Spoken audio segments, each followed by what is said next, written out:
Admiral Zekthara had conquered 17 star systems without losing a single battle. The hegemony's Crimson Fleet was unstoppable, their plasma cannons reducing entire defense fleets to cosmic dust. When they arrived at the small blue-green world the locals called Earth, he expected another routine subjugation. The humans had sent no warships to meet them. No orbital defense platforms powered up. Instead, a single transmission reached his flagship. "We surrender unconditionally. Please don't hurt our children." Zekthara's mandibles clicked in satisfaction, another species that understood the futility of resistance. His tactical officers prepared for planetary occupation, expecting the usual post-conquest protocols: resource extraction, population relocation, and cultural integration into the hegemony. The first transport ships landed in what humans called schools. Zekthara had studied the intelligence reports. These were educational facilities where human offspring learned basic skills. The plan was simple: control the young and you control the future. Standard hegemony doctrine. Commander Vash led the initial ground team into what the translation matrix called Riverside Elementary.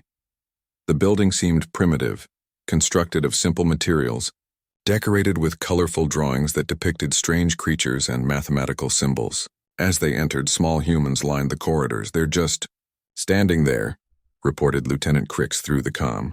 Approximately 40 juveniles, ages 5 to 11 standard years. The children smiled at them. Vash had seen many species surrender before. Usually there was fear, tears, desperate pleas. These tiny humans just smiled with genuine curiosity, as if heavily armed alien soldiers were the most natural thing in the universe. A small female with yellow fiber protruding from her cranium approached Vash directly. She was perhaps 6 years old, clutching what appeared to be a primitive stuffed animal, a brown creature with button eyes. "Are you aliens?" she asked, her voice bright with excitement. "This is so cool. My teacher said you might visit us today. Are you here for show and tell?" Vash's translator struggled with the term show and tell. Before he could respond, more children gathered around, asking questions in rapid succession. "Do you really live in space? How fast is your spaceship? Can I touch your armor? Do you want to see my drawing of a dinosaur?" Within minutes, Vash found himself surrounded by dozens of small humans, all chattering excitedly. One child had somehow convinced a soldier to remove his helmet so she could examine his cranial ridges. Another was explaining the rules of something called hopscotch to a bewildered sergeant.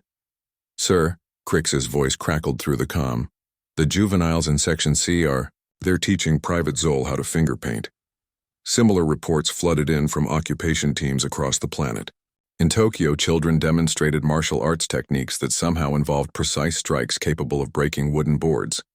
Yet they giggled while doing it. In Lagos, youngsters casually mentioned surviving diseases that had extinction-level mortality rates for most civilized species.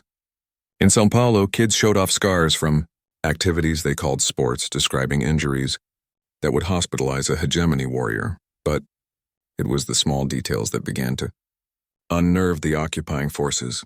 During lunch period, Vash watched human children consume what their caretakers called peanut butter, his portable analyzer nearly overloaded. The substance contained proteins that were toxic to 80% of known sentient species. The children ate it with obvious enjoyment, washing it down with a calcium-rich liquid extracted from large quadrupedal mammals. "They're drinking mammalian secretions," reported the science officer, "and their digestive systems are processing it without difficulty." A 10-year-old named Marcus casually mentioned that his family had visited something called Yellowstone the previous summer, where they'd walked within proximity of geological features that reached temperatures exceeding 200 degrees Celsius. He described this as fun. Another child, Isabella, showed pictures of her swimming in an ocean filled with predatory creatures, including organisms called sharks, apex predators with rows of razor-sharp teeth. She'd been swimming with them for recreation. The breaking point came during recess. Vash watched in growing horror as children engaged in activities that military analysts would classify as combat training. They chased each other across equipment designed to develop strength, agility, and pain tolerance. They threw spherical objects at each other with velocity sufficient to cause injury, then laughed when struck.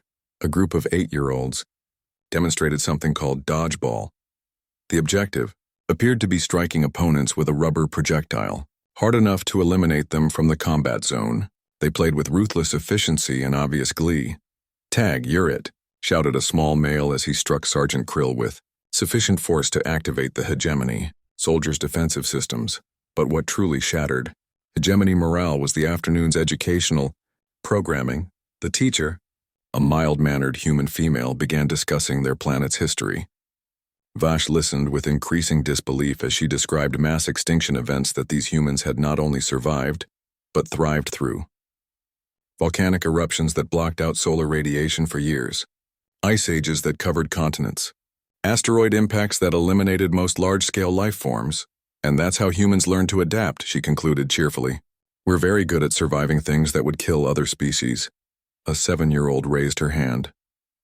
My grandpa survived something called World War II. He said humans used to fight each other before we learned better. The teacher nodded. Humans fought many wars throughout history, but we learned that cooperation is better than conflict. Vash's tactical implant processed the implications. These weren't just survivors of a harsh world. They were apex predators who had voluntarily chosen peace. Their children casually discussed surviving planetary catastrophes, consuming toxins, and coexisting with lethal fauna as normal aspects of existence.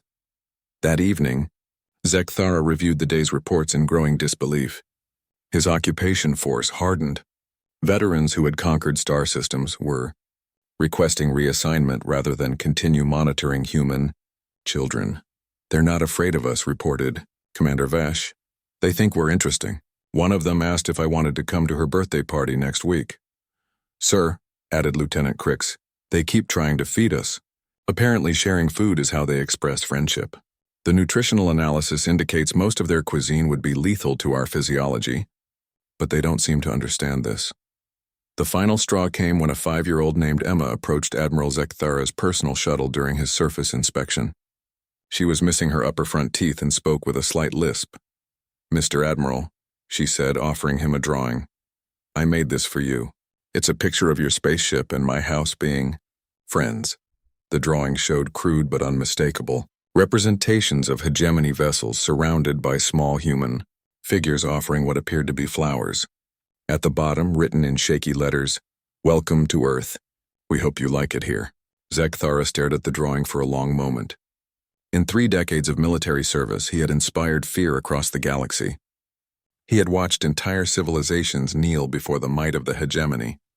But this small creature from a Deathworld had just offered him friendship with the casual confidence of someone who had never doubted her own safety. That night, he transmitted his report to Hegemony Command. "Recommend immediate withdrawal from Sol system. Human juveniles demonstrate psychological warfare capabilities exceeding all known parameters. Our forces are experiencing rapid demoralization due to exposure to their enthusiasm." The response was swift. "Explain." Zekthara considered his words carefully. "They're not trying to break our morale, Command. That's what makes it so effective. They genuinely want to be friends with creatures that could obliterate their planet. And, sir, any species whose children react to invasion with curiosity and offers of friendship has survival capabilities we cannot comprehend. Recommend reclassifying humans as Category 5. Avoid at all costs." 3 days later, the Hegemony fleet departed Sol system. They left behind tribute payments and a formal alliance proposal. In the years that followed, human children became the unofficial ambassadors of Earth. Whenever tensions arose between humanity and galactic powers, diplomatic missions would include what humans called cultural exchange programs. No civilization that encountered Earth's children ever considered military action against humanity again. After all, how do you wage war against a species whose offspring greet potential annihilation with handmade artwork and invitations to birthday parties? The galaxy learned to smile back.